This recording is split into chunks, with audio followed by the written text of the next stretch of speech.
तो अभी जैसे हम लोग बात कर रहे थे रामायण के कैरेक्टर्स की, तो दो राक्षस हुए हैं, एक सुबाहु और एक मारीच।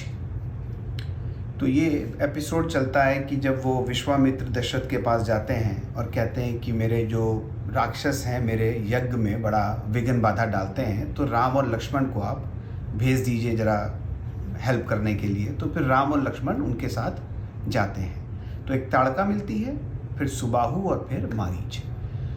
तो आज जो डिस्कशन है वो सुबाहु और मारीच क्या है हमारी लाइफ में, क्योंकि दोनों राक्षसों को भगवान राम ने अलग अलग तरीके से हैंडल किया है।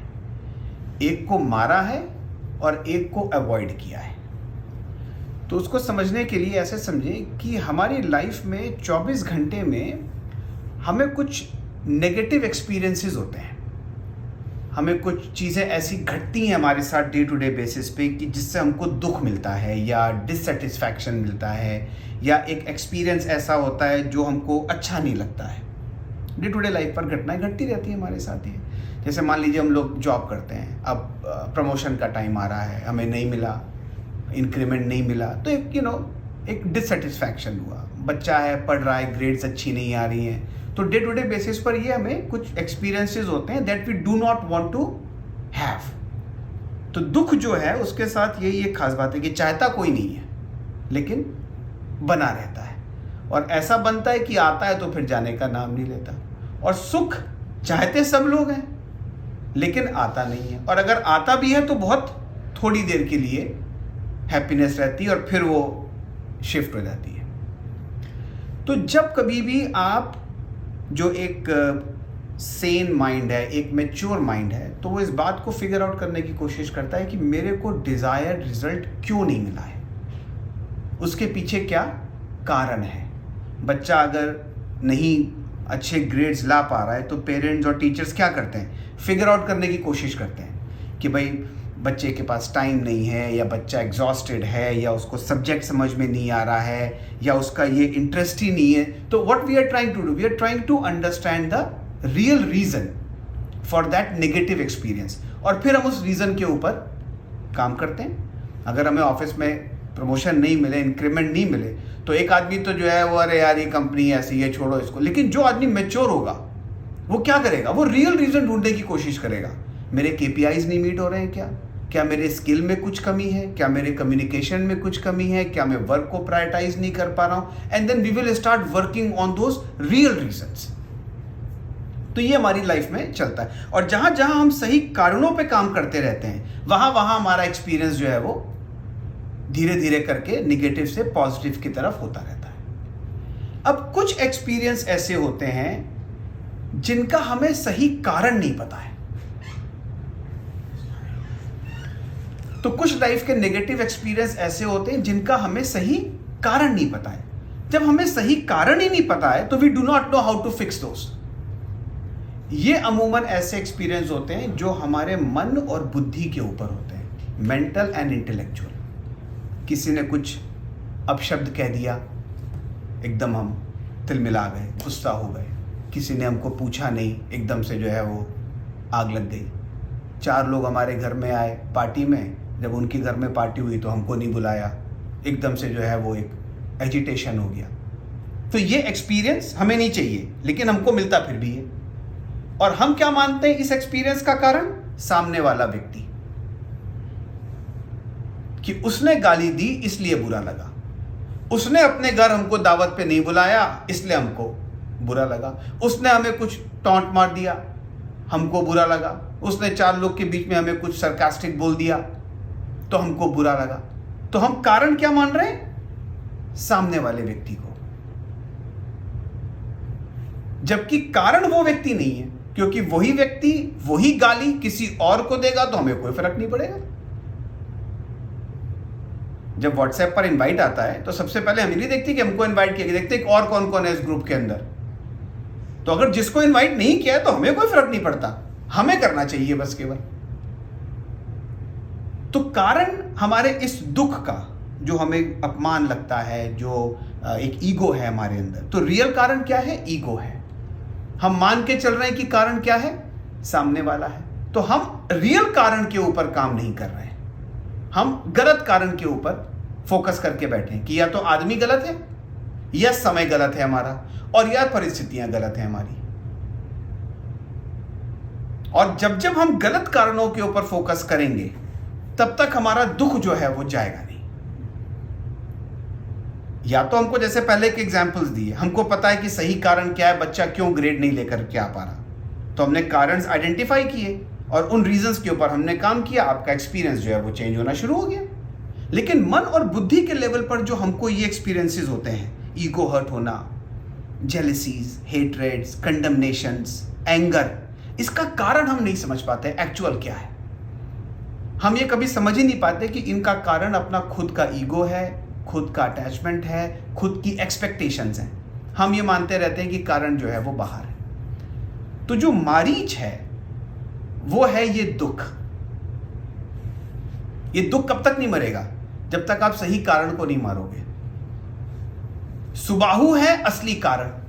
तो जब मारीच आया भगवान के सामने तो चौपाई आती है कि बिन फर बाण राम ते ही मारा। फर कहते हैं बाण के आगे जो नोक होती है, कि भगवान ने उसको बाण तो मारा लेकिन ऐसा नहीं मारा कि वो मर जाए। 100 योजन का सागर पारा, उसको दूर उठा करके फेंक दिया। तो इस बात को सिंबलाइज कर रहा है कि जो आपका दुख आपको मिल रहा है, जो नेगेटिव एक्सपीरियंसेस आपको मिल रहे हैं, आप उनको तब तक आप नहीं मार सकते जब तक रियल कारण को आप नहीं मारोगे। आज जो व्यक्ति आपको गाली दे रहा है, आप उसके साथ रिलेशन तोड़ लीजिए, उसकी जगह आपकी लाइफ में कोई और आदमी आ जाएगा। कुछ दिन आपकी दोस्ती यारी बनेगी, जहां उसने आपकी एक्सपेक्टेशन पूरी नहीं करी, अब आपको उससे प्रॉब्लम होनी शुरू हो जाएगी। और ये मारीच बार बार, ये जो ईगो का जो दुख है, ये बार बार हमें अटैक करता रहता है, क्योंकि हम असली सुबाहु को नहीं मार रहे हैं। सुबाहु इज द राइट कारण। कारण वो व्यक्ति नहीं है, कारण अपने खुद का ईगो है।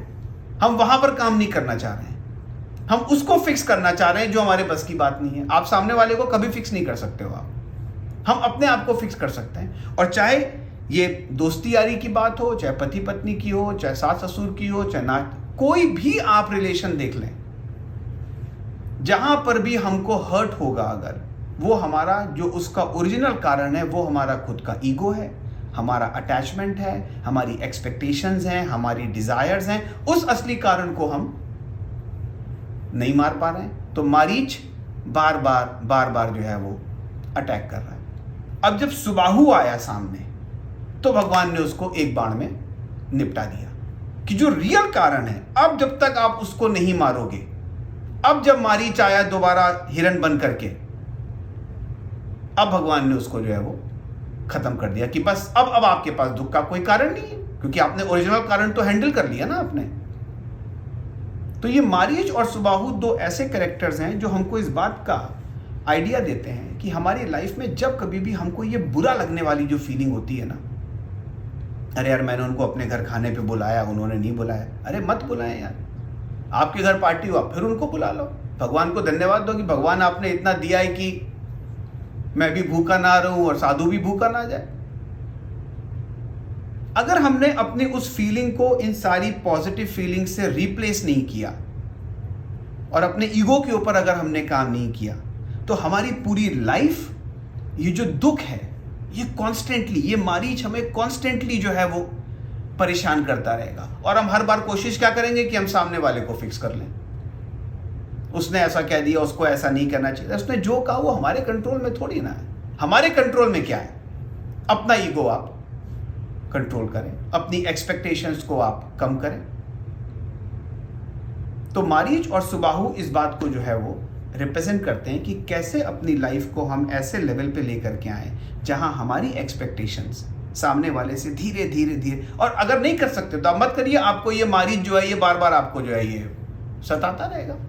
और फिर हम बोलते रहेंगे काले कर्म ईश्वर ही, मिथ्या दोष लगाएं कि वो तो आदमी खराब है, ये तो समय खराब है, ये परिस्थिति खराब है, और अगर कुछ नहीं मिलेगा तो भगवान ही जो है वो हमसे रूठा बैठा हुआ है। और हम फिर भी इस बात को मानने को तैयार नहीं है कि हमें जो ईगो और एंगर है, that is the real reason for our mental and intellectual.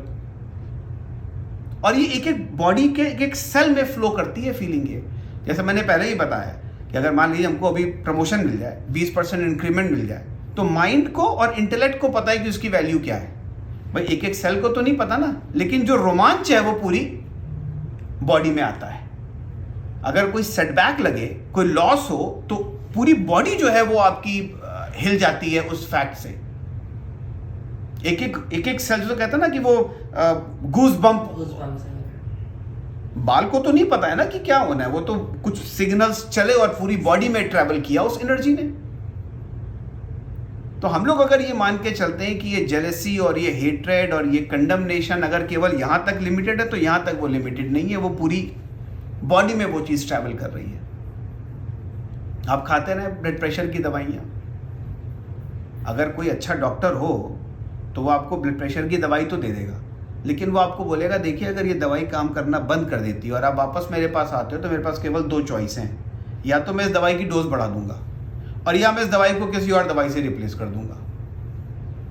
अगर आपको जेन्युइनली अपने आप को फिट करना है तो you will have to go and work on your body and your lifestyle and your way of living. नहीं तो फिर दवाइयां आप आते रहो, मैं आपको दवाइयां चेंज करता रहूंगा। जब भी दवाई चेंज करेंगे थोड़े टाइम के लिए आपकी बॉडी में उसका असर दिखेगा, उसके बाद 2, 4, 5 साल के बाद फिर आप वापस उसी पोजीशन पर आ जाओगे।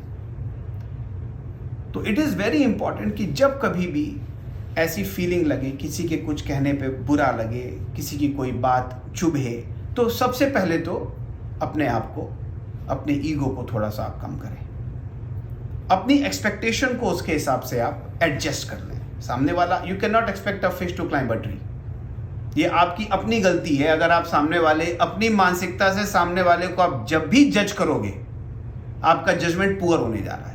आपको सामने वाले को जज करना है तो आप उसकी मानसिकता से उसको जज करो कि वो इस काम को कर भी सकता है कि नहीं कर सकता, जो हम मान के चल रहे हैं कि ये करे हमारे लिए।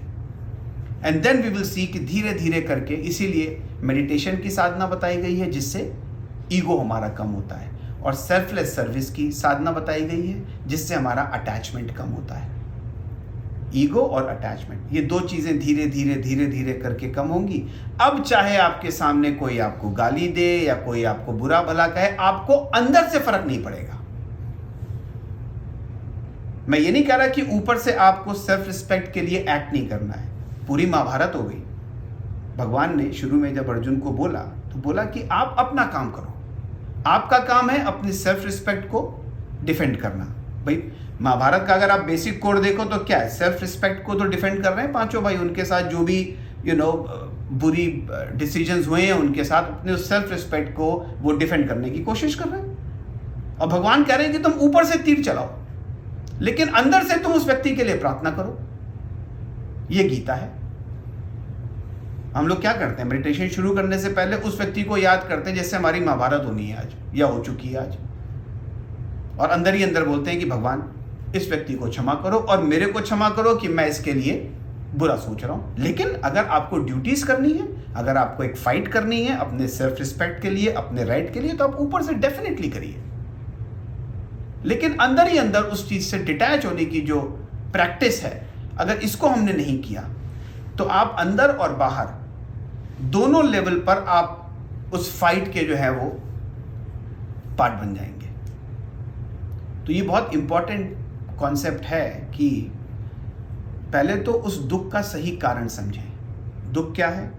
बुरा लगना, छोटी छोटी बात पे गुस्सा आना, जेलसीज, हेट्रेड, पर निंदा, पर दोष, ये है नेगेटिव्स।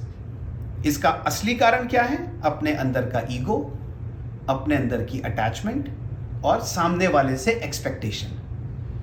इन 3 चीजों को धीरे धीरे धीरे धीरे करके अगर हम अपने कंट्रोल में ले आए तो अब सामने वाला कैसे भी रिएक्ट करे हमें फर्क नहीं पड़ेगा। हमसे जो बन पड़ेगा हम वो करेंगे।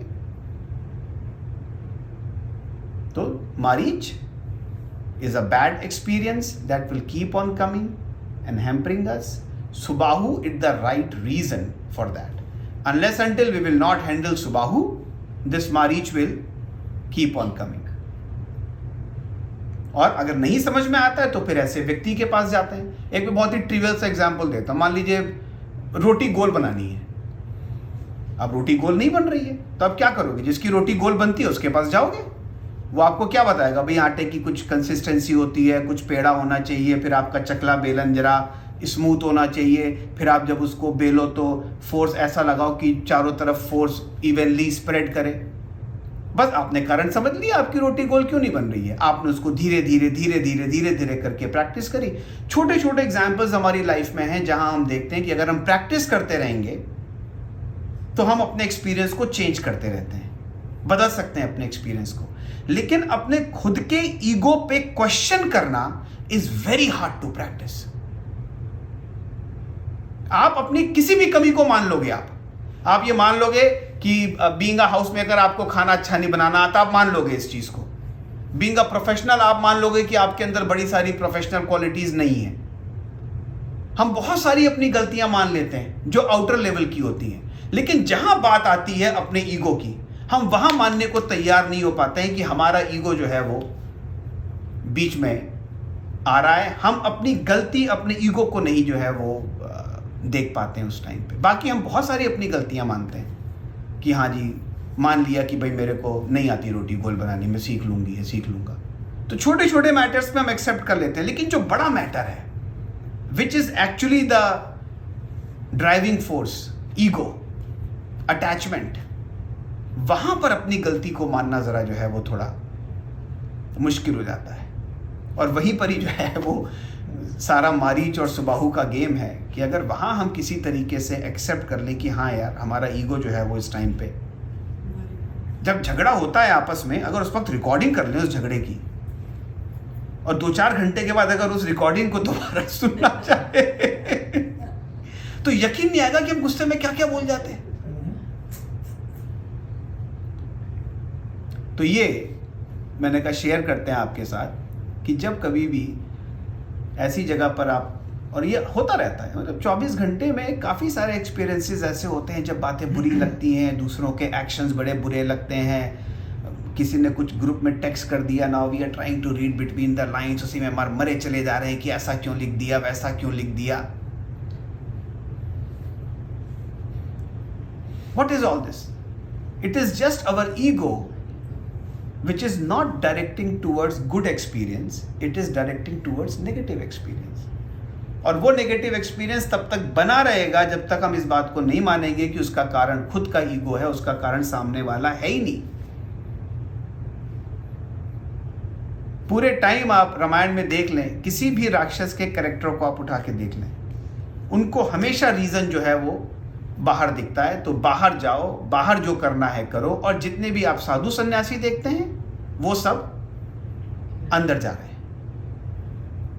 क्योंकि बाहर आप कुछ भी फिक्स कर लो, आज आप फिक्स करोगे कल फिर चेंज हो जाएगा। लाइक आई सेड, आज जिस आदमी ने आपको गाली दी उसको आप अवॉइड कर दोगे, कोई बात नहीं, ना मैं तुमको जानता हूं ना तुम मुझको जानते हो, कल कोई दूसरा आ जाएगा उसकी जगह पर। और अगर आपने अंदर से फिक्स कर लिया कि ठीक है गाली दे दी यार, व्हाई डू आई केयर, भगवान उसका भी कल्याण करो, मेरा भी कल्याण करो, बस अब नाउ इट डजंट मैटर, कोई भी हो सामने। तो मेडिटेशन का सब लोग प्रैक्टिस करें। हमेशा कहता हूँ दिन में कम से कम 2 बार, नहीं 20 मिनट हो पाता है, 15 मिनट, नहीं 15 मिनट हो पाता है। और हमारी तो प्रैक्टिस ही इतनी सिंपल है मेडिटेशन की, उसमें तो कुछ करना ही नहीं है, केवल आंख बंद करके बैठना है। क्योंकि जैसे ही हम आंख बंद करते हैं, हमारे सारे सेंसेस जब क्लोज हो जाते हैं बाहर से, तो फिर मन एक ही जगह जा सकता है। It will get connected with what is inside. और जब धीरे धीरे उसके साथ कनेक्शन बनेगा, देन वी विल रियलाइज आपका ईगो जो है वो धीरे धीरे धीरे धीरे करके, ईगो बनता ही तब तक है जब तक हमारा कनेक्शन अंदर नहीं है। अंधेरे की अगर देखी जाए तो कोई फिजिकल वैल्यू नहीं है। रोशनी की फिजिकल वैल्यू है, एक वेवलेंथ है, एक कलर है, उसको आप लाइट को हम डिफाइन कर सकते हैं साइंस में। आप अंधेरे को डिफाइन नहीं कर सकते हो। रोशनी की एब्सेंस अंधेरा है केवल, इसके अलावा अंधेरे की और कोई डेफिनेशन नहीं है। रोशनी की डेफिनेशन है इट्स अ फिजिकल कंपोनेंट। इसी तरीके से ईगो की कोई डेफिनेशन नहीं है, it is just the absence of our inner connection. जैसे इनर कनेक्शन बनेगा वो अपने आप खत्म। बट अनफॉर्चुनेटली वो इतना ज़्यादा डोमिनेट करता है हमारी पर्सनैलिटी में, छोटी छोटी बातों पे हमको जो है वो हिट करता है, और हम कहीं ना कहीं मान के बैठ गए हैं। हमको पीढ़ियों दर पीढ़ियों यही सिखाया गया है कि सामने वाला गाली देगा तो आपको बुरा लगना ही लगना है, सामने वाला आपको आरती उतारेगा तो आपको अच्छा लगना ही है। तो बस तो चलिए, तो ये आज का मैंने का डिस्कशन है थोड़ा, तो सब लोग इस बात को थोड़ा मेडिटेशन, थोड़ा selfless service, and then we will see कि फिर बुरा लगना धीरे धीरे करके जो है वो बंद होगा। बोल गुरुदेव भगवान।